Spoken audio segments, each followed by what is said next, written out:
Hola amigos, buenos días a todos y bienvenidos a Lecturas Imprescindibles. Hoy traemos, como casi siempre tratamos de traer, canela fina. Hoy traemos un novelón especial. Yo lo explicaré por especial. Pero un novelón especial porque no tiene un protagonista claro, salvo uno de ellos que no es una persona. Tampoco es ningún animal. Es quizás de uno de los autores que mejor domina el idioma castellano o el español de Cervantes. La verdad es que sigo su trayectoria y sus primeros libros, y este, en concreto, lo publicó, si no me equivoco, en 2017, ya hace unos añitos, pero aún así pues ya se puede percibir la evolución del autor. Me he leído varios libros suyos y este sin duda es uno de mis favoritos.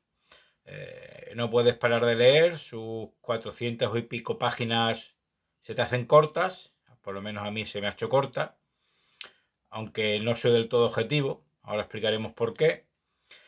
Y bueno, por ahí he leído alguna vez que cuando terminas una buena novela, un buen libro, pues sientes como si hubieras perdido algo, ¿verdad? Como si un amigo tuyo se hubiera ido. Pues es la sensación que me deja este libro, que me deja ganas de más. Nos referimos al asedio de Arturo Pérez Reverte. ¿Por qué digo esta obra especial? Bueno, primero porque el protagonista de la obra es una ciudad, es la ciudad de Cádiz, por eso digo que no soy objetivo, porque un servidor eh, es de allí,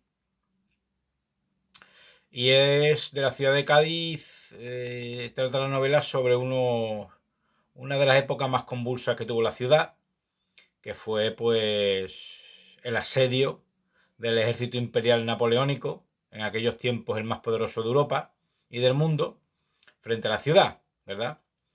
En la época en la que se trataba de redactar la Constitución, la PEPA, que dicen por aquí, porque se promulgó el día de San José de 1812. La novela comienza con un asesinato,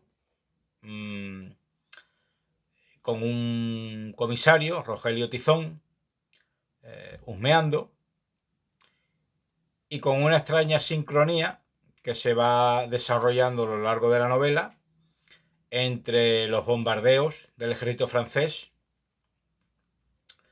y estos asesinatos.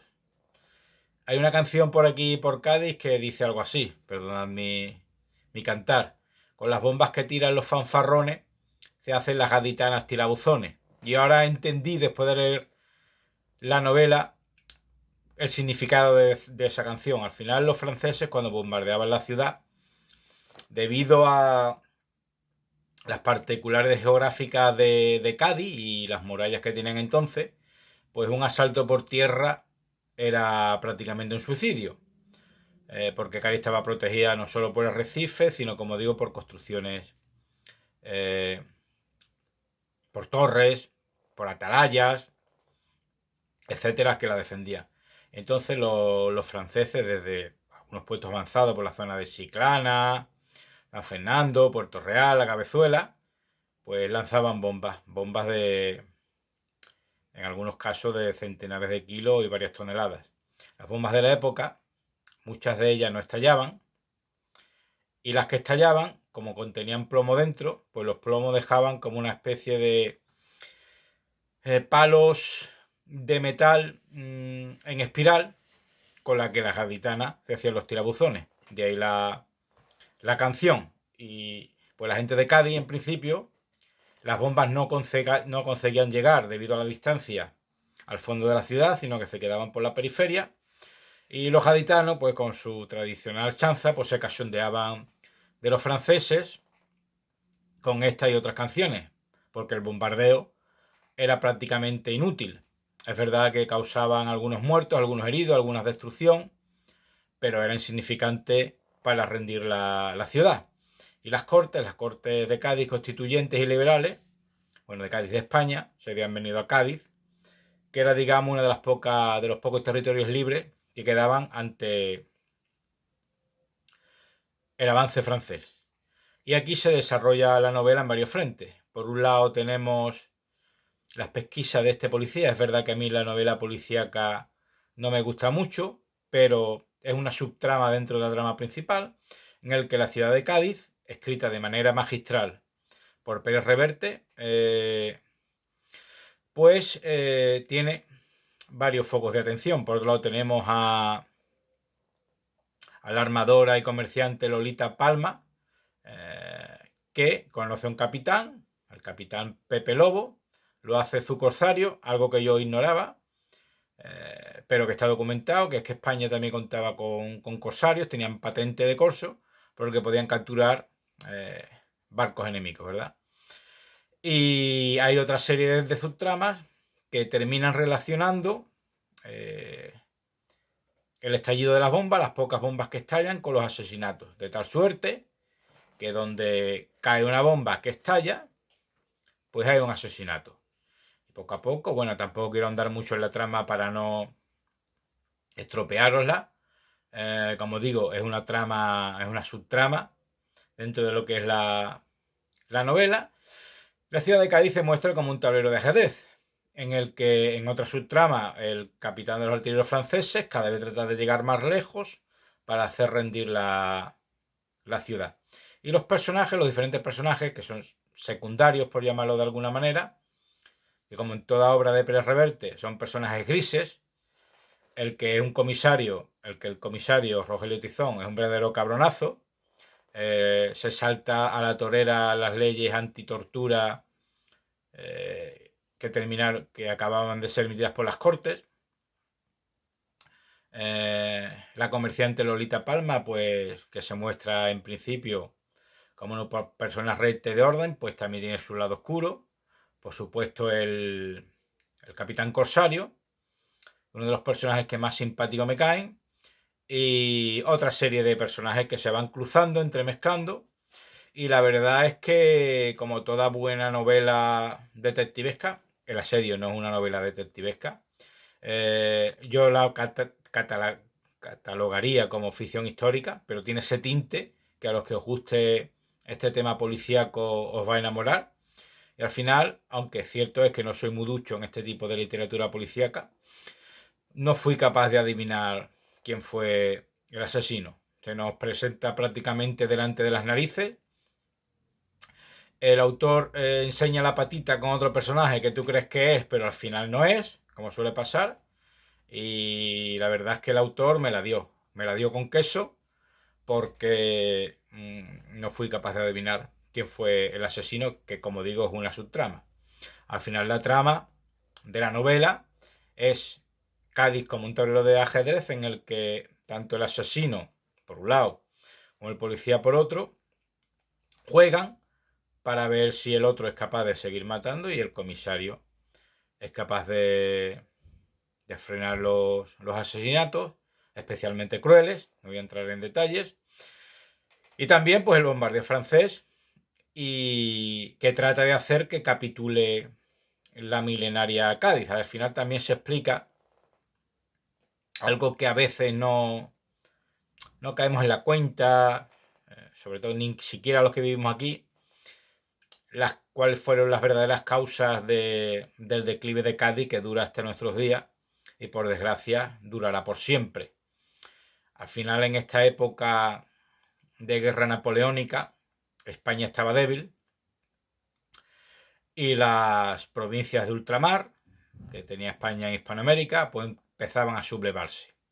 Y entonces, como todo el mundo sabe, los ingleses, que apoyaban, es cierto que con cuentagotas, a los españoles en su guerra, a pesar de Trafalgar, en su guerra contra los franceses, pues pedían la liberalización del comercio con las colonias españolas.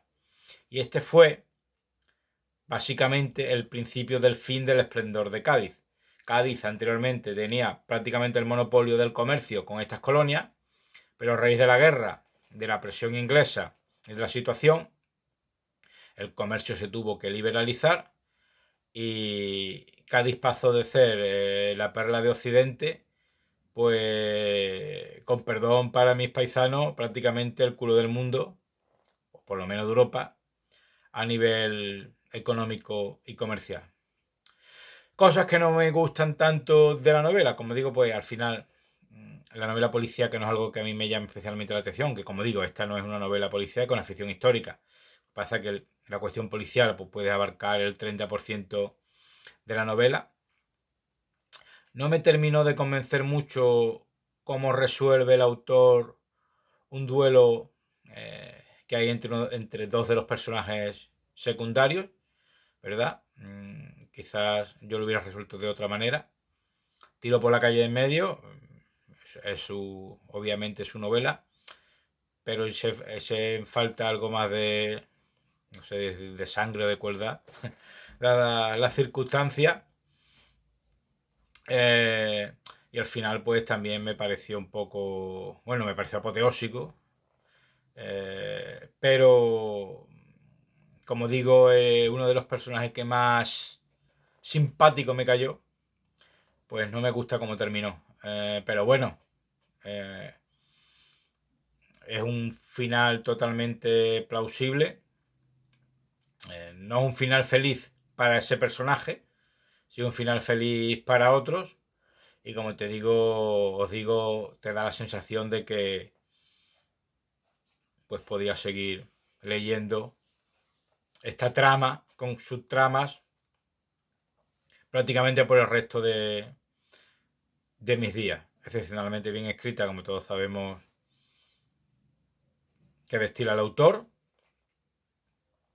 Mucho lenguaje de la época, de las formas de vestir, etcétera.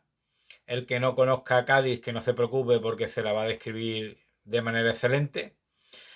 Y también la novela tiene una parte, como nos ha pasado con otras obras, como por ejemplo El cazador de barco y otras, tratadas en este canal, que hay una parte de la novela que se desarrolla en el mar, a bordo de la Culebra, que es el corsario, como se llama el barco corsario del capitán Pepe Lobo. Y aquí el autor abusa del lenguaje técnico, de los aparejos del barco, etc. Y esa parte, si no conoces ese lenguaje, que es mi caso, se te puede hacer un poco pesado. Pero como digo, esto abarca prácticamente solo el 10% de la novela. La novela está estructurada en, me parece recordar que eran unos 15 capítulos, 15, 16 capítulos, 17, pero tiene saltos de página, tiene 3 o 4 saltos de página, o de párrafos, mejor dicho, entre capítulos, que hace la lectura bastante liviana porque va pasando de subtrama a subtrama, por lo que convierte la lectura en ágil, rápida y súper entretenida. A mi juicio, una obra casi maestra. Los enamorados de Cádiz, ya sean oriundos o forasteros, pero que amen la ciudad, es una lectura imprescindible. A los que les guste la novela policíaca también. Y se hace corta, a pesar de sus 400 y pico páginas, es una lectura, como digo, imprescindible que no nos podemos perder. Muchas gracias por vuestra atención, no olviden suscribirse si no lo están, que es completamente gratuita y a mí me ayudáis un montón. Que tengáis una excelente tarde y hasta la vista.